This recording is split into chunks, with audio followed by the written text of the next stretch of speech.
अब हमको ये समझना है कि ये मन है कौन सा पदार्थ, ये क्या है मन। आज तक कोई वैज्ञानिक इसे नहीं अपनी मशीन पे ला पाए। जैसे एक्सरा होता है, सीटी स्कैन होता है, अल्ट्रासाउंड होता है, आज तक किसी ने मन का किया कि भाई ये झलक रहा है मन, यहाँ से थोड़ा क्लिक हो रहा है मन, कहीं बात तक किसी ने। ये वैज्ञानिक की नहीं है, ये योग की वृत्ति से इसको पकड़ा जाता है। ये वैज्ञानिक की दृष्टि में नहीं है। वैज्ञानिक तो स्थूल केवल हड्डी मांस चर्म, वो आंतरिक। आज तक किसी वैज्ञानिक ने बुद्धि को, मन को, चित्त को, अंतःकरण के किसी एक वृत्ति को भी पकड़ पाए तो बताना। क्योंकि मशीन स्थूल, उसकी जानकारी स्थूल, तो स्थूल का ही एक्सरा होता है, स्थूल का सीटी स्कैन होता है। आज तक अंतःकरण पर किसी का प्रवेश हुआ हो योग के सिवा तो हमें बताना, किसी का प्रवेश बस इसी ढांचे तक है। चाहे जितना बड़ा वैज्ञानिक हो, चाहे जितना बड़ा कोई डॉक्टर हो, चाहे जितना बड़ा कोई आयुर्वेदाचार्य हो, सूक्ष्म शरीर में प्रवेश वो तो योगारूढ़ पुरुष। अब ये योग मार्ग, भगवत मार्ग, अब यहाँ शुरू। ये है क्या मन, कौन सा पदार्थ है,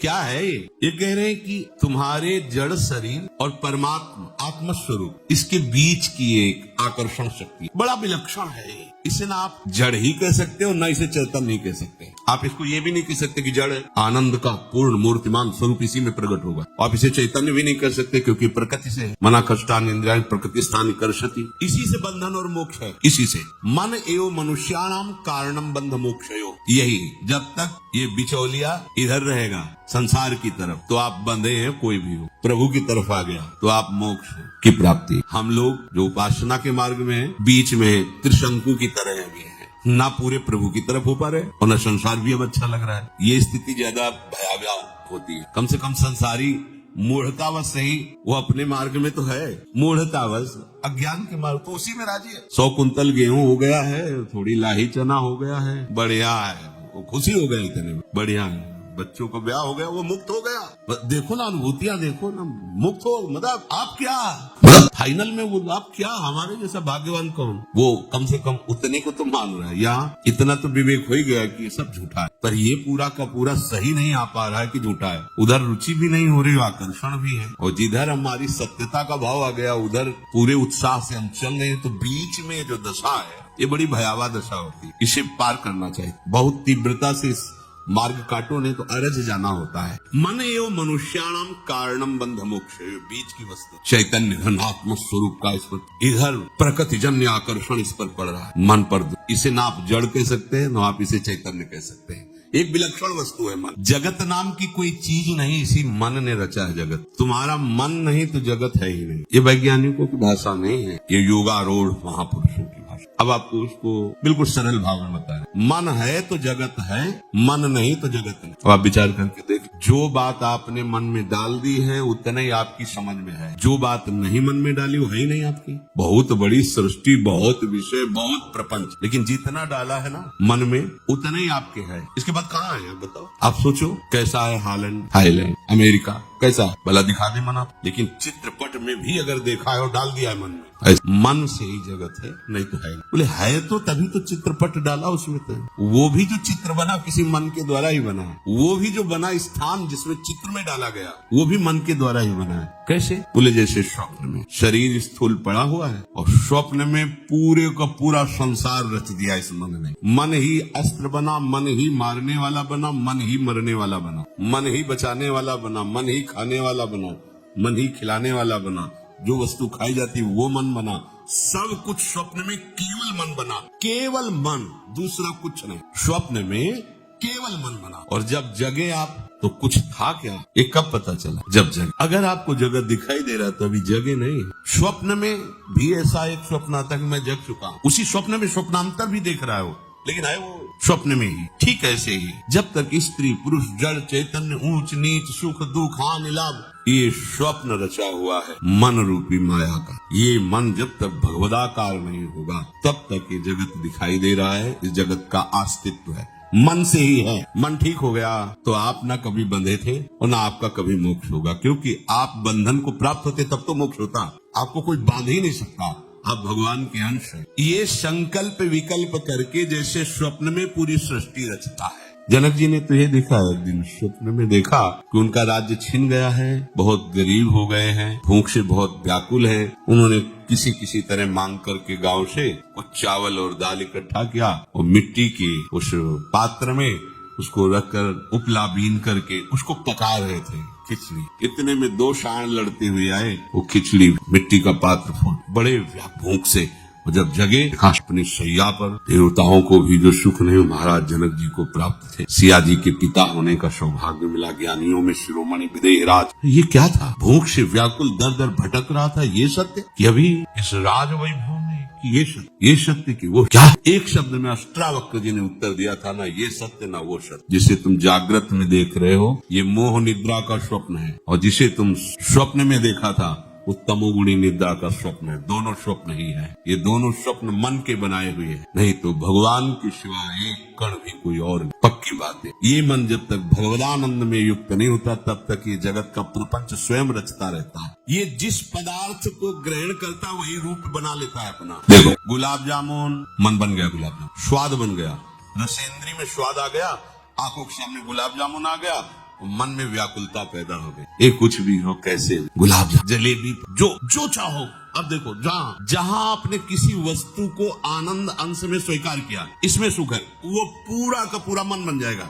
देख लो आप, किसी भी विषय, पदार्थ, वस्तु, व्यक्ति, स्थान, वो मन बनता है। अमुक भूख, मन वही सीन ले आया, वही व्यक्ति ले आया, वही आनंद ले आया, वही बन रहा है, दूसरा कुछ नहीं। बाहर तो क्रिया होगी केवल, बन के वो सब तैयार कर दिया मन, पूरा का जाल रच दिया। ये स्वयं मन बन जाता है। राग के साथ ये जीवित है मन, और जब तक जीवित है तब तक ये प्रभु के लायक नहीं है। मरना पड़ेगा इसका मरना, राग रहित हो जाना। राग से ही चलता है मन, राग से ही ये संसार को रचे हुए। राग नष्ट हो अर्थात वैराग्यवान जब अनुराग रस को प्राप्त होता है तो ये मन नहीं रहता, ये भगवान।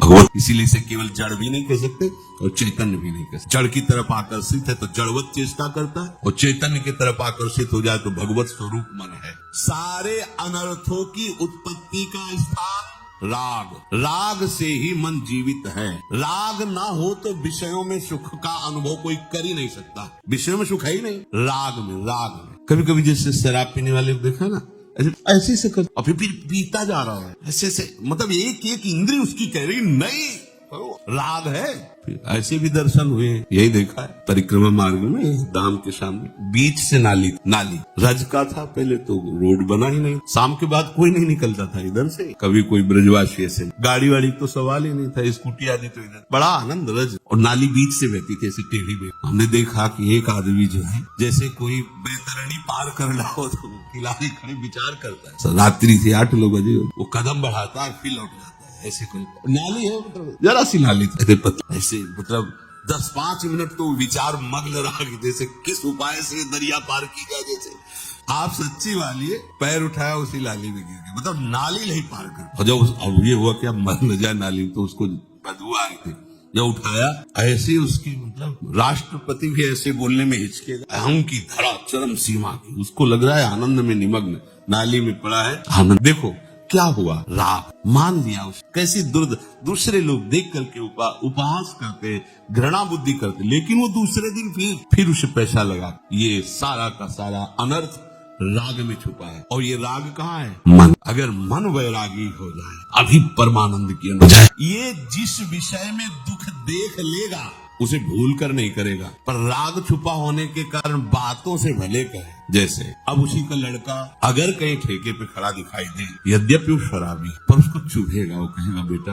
तुम बिल्कुल बेकार है, देखो हम बर्बाद हो चुके हैं, ज्ञान है, तुम देखो हमारी बात आज खाई दे, कभी मत आना, ये बहुत गलत। पर वो खरीद के पिएगा, फिर दुर्दशा को प्राप्त। इसे दुख नहीं कहते, इसे दोष दर्शन। जिस दिन दोष दर्शन कब होता है? जब ये लगेगा कि वास्तविक इसमें सुख नहीं है, तो मेरा उपहास कर रही इंद्रिय। कब तक ऐसा होता है? या किसी महात्मा की वचन स्वीकृत हो जाए। एक शराब पी रहा था बैठे और उपहास करने में प्रवीण था, तो वहां से संत ने, और संत जिस नशे में होते उसको क्या पता, अरे वो तो पौवा लगाया होगा, आधा लीटर पिए होगा। संत तो परमानंद को पिए हुए हैं, मस्ती से जाए तो बोले बाबा लगा ले थोड़ी, जीवन भर के घूम रहा है। तो नजदीक आए और ऐसे बोले बेटा, ओहो तुम्हारे भाग्य को मैं पढ़ के देख रहा हूँ, तुम तो 7 दिन में मर जाओ, गिलास रख। वो संत है, उनका नशा अलग नशा है। बोले बेटा भगवान को साक्षी करके कहते हैं हमारे वचन मिथ्या नहीं, 7 दिन में तो नशा उतर गया। चरणों में महाराज क्या बोले, बेटा एक उपाय, अगर तुम गोविंद गोविंद गोविंद गोविंद ऐसा शुरू करो तो तुम्हें दुख नहीं होगा, तुम भगवान को प्राप्त, और हो सके तो शराब मत पीना, 7 दिन में तो मर ही जाना है। कभी नहीं घर गया, किसी से बात नहीं किया, कमरे में गो खाना पीना भी मर ही जाना है, 7 दिन गोविंद गोविंद गोविंद। 7वें दिन संत भगवान पहुंचे, उसके आंसू चल रहे थे। गोविंद बोले, महाराज कितने घंटा रह गए हमारे लिए।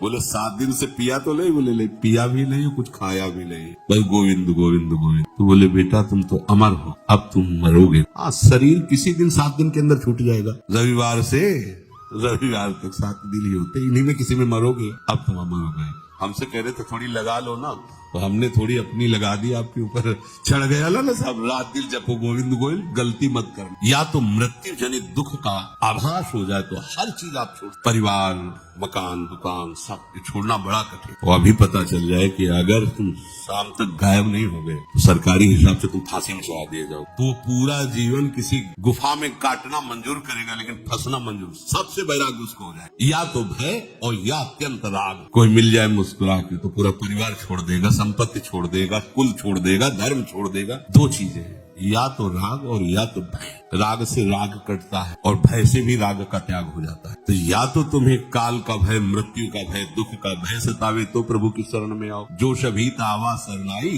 तो रखियो ताई प्राण की नाई। या तो सत्संग सुनकर भयभीत कर लो अपने मन को और प्रभु की तरफ ले चलो, और या फिर इसे राग से लाओ। जितने सुंदरताएं हैं वो सब हमारे प्रभु, सुंदरता के समुद्र, करुणा के कैसे वैदग्ध सिंधुर अनुराग रसैक सिंधु, वात्सल्य सिंधु रति सांद्र कृपैक सिंधु, लावण्य सिंधु रमता छवि रूप सिंधु, श्री राधिका स्फुरत में हृदय के समुद्र है हमारी प्यारे। ऐसा अंदर भाव करो और मन को समझाओ उनके नाम के प्रति, उनके रूप के प्रति। यदि इसे कहीं जब इधर लगता है तो उसे राग कहते, इधर कहते तो अनुराग, प्रभु की तरफ अनुराग। या तो इधर इसका राग शुरू हो जाए या भय हो जाए, ये 2 ही पद्धति से हटाया जा सकता है। तीसरी पद्धति या तो भयभीत हो जाए, ये कुछ ऐसा कोई विश्वसनीय आदमी से भय से मिले तो ये संभल सकता है, बड़ा चतुर है। अगर सत्संग में थोड़ा भय लगा कि हम गलत है तो माया बाहर ऐसे पार्षद भेज देती कि पूरे सत्संग पर पूछा लगा, तो बोलेंगे इसे मौज लो यार, एक घूंट लो तुम्हें हमारी कसम, अरे तुम मर जाओ नहीं पिएगा कसम। ना संत की मानना, ना बड़ों की मानना, ना गुरु की मानना, तो मन कैसे भयभीत हो, किसी एक पर विश्वास हो जाए। ये मन जब तक संसार में किसी को सुंदर मानेगा, किसी को सुखद मानेगा, तब तक ये प्रभु में नहीं लगेगा। किसी को भी ये सुंदर मानेगा, सुखद मानेगा, तब तक ये प्रभु में नहीं लगता। लगाने की कोशिश करो, देखो वहीं जाएगा जहां आपने सुखद माना है, सुंदर माना है। कुछ ऐसा हो जाए कि उसमें दोष दर्शन होने लगे तो बच जाओ। शास्त्र स्वाध्याय से, सत्संग से, भगवान नाम जप से ये बात हो दिखाई देने। आप नाम जप करते हुए किसी भी विषय का सेवन तो आप देखोगे उसमें सुख नहीं, स्वाद नहीं। तभी आप उसका स्वाद सुख ले सकते हैं जब प्रभु का विस्मरण होगा। प्रभु की विस्मरण स्थिति में ही विषय में तुम्हें आनंद भासेगा, नहीं तो नाम का प्रकाश जब रहेगा विषय में सुख है ही नहीं। किसी विषय में कहाँ सुख है, विचार करके देख लो। ये मन लगाओगे भी तो विषय में नहीं लगेगा। यदि से दोष दर्शन हो गया, असलियत पता चल जाए, फिर ये नहीं लगेगा, फिर तो नहीं। अगर कभी किसी संयोग वशात जाएगा भी तो तत्काल वापस आ जाएगा, घृणा बुद्धि हो जाएगी, नहीं। इसलिए संसार के जो ब्रह्मा के रचे हुए पदार्थ है, चाहे लौकिक हो चाहे परलौकिक, इनमें सुख नहीं है, दुख है, दोषों से भरे हुए हैं। भाई ये बात आप मान लो कि इनमें दुख है, दोषों से भरे हुए। पागल बना है, देखो ना मीठा खा के, नमकीन खा, अलग अलग स्वाद देखो, अलग अलग, ये तो जीवन ही बर्बाद। संसार की दृष्टि से देखो